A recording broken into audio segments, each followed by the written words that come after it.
कर्तव्य है।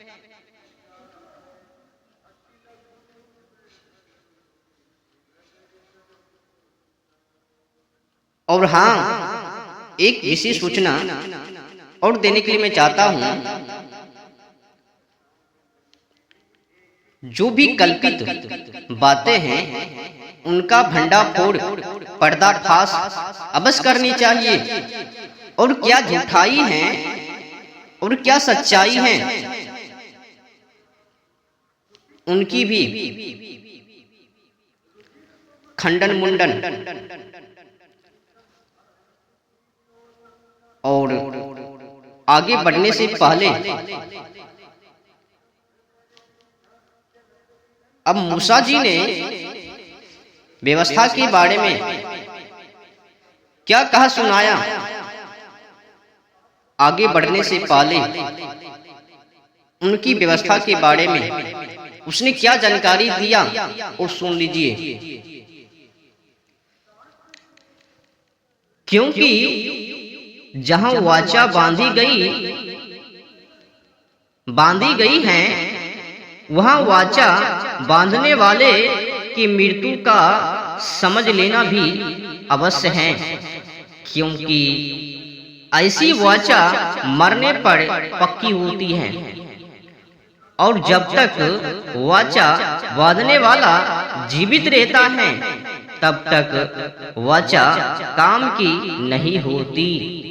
इसीलिए पहली वाचा भी बिना लहू के नहीं बांधी गई। समझ में आ रही है?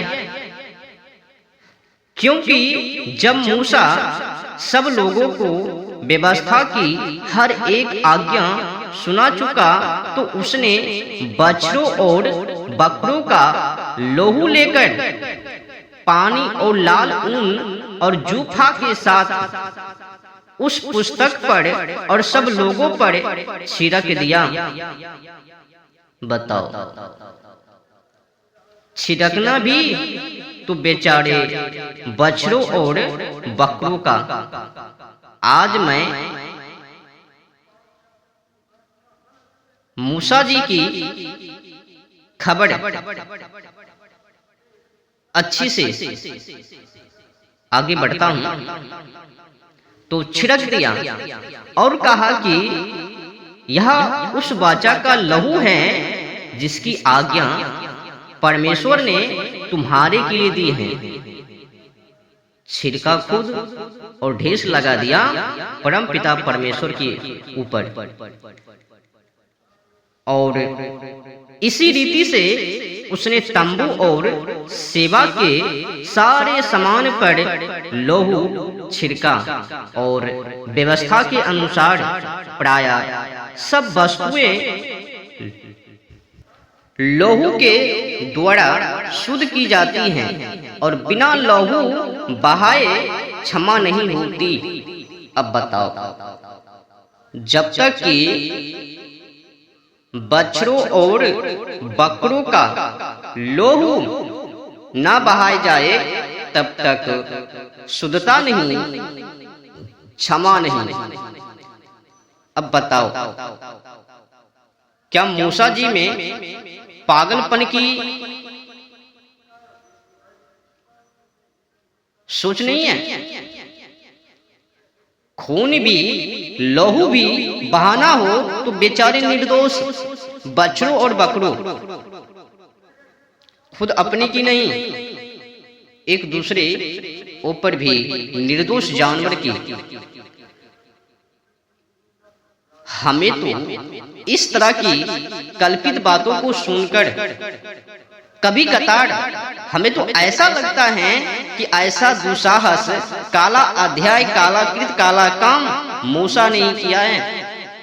उसने ही एक समय में बछड़ों को और बकरों को मारकर खा लिया होगा, और बाकी कुछ ही वो शेष लहू उनका छिड़काव कर दिया होगा, और परंपरा, रीति रिवाज, प्रथा बना लिया होगा, और आदेश ईश्वर के ऊपर थोप दिया होगा।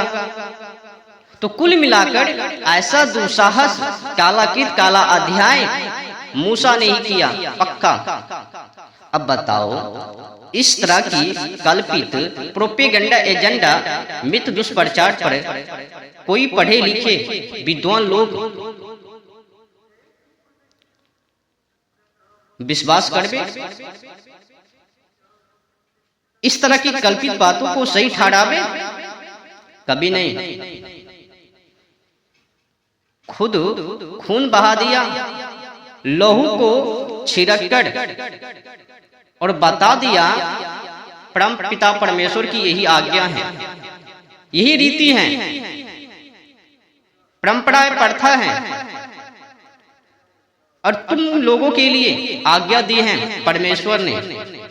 छिड़काव किया खुद, मांस खा लिया होगा खुद, बकरों को और बछड़ों को मारकर उनका मांस खुद खा लिया होगा। बाकी अब खून को क्या किया जाए? उसने सोचा सबसे बेहतर है पुस्तकों पर और लोगों के ऊपर छिड़काव कर दिया जाए। इस तरह की ढोंगी काम उनमें है। अब बताओ, क्या ये सही है? किसी जीव की हिंसा करना और अपनी प्रशंसा करना, अपनी खुशी के लिए किसी जानवरों की हिंसा करना, क्या दुखदायक प्रश्न नहीं है? जरा उनसे पूछना चाहिए कि तुम लोगों को एक निर्दोष जीव प्राणी की हिंसा करते हुए लाज नहीं, शर्म नहीं? अगर उतना ही खुशी की बात है तो खुद की हिंसा करो, खुद अपना लहू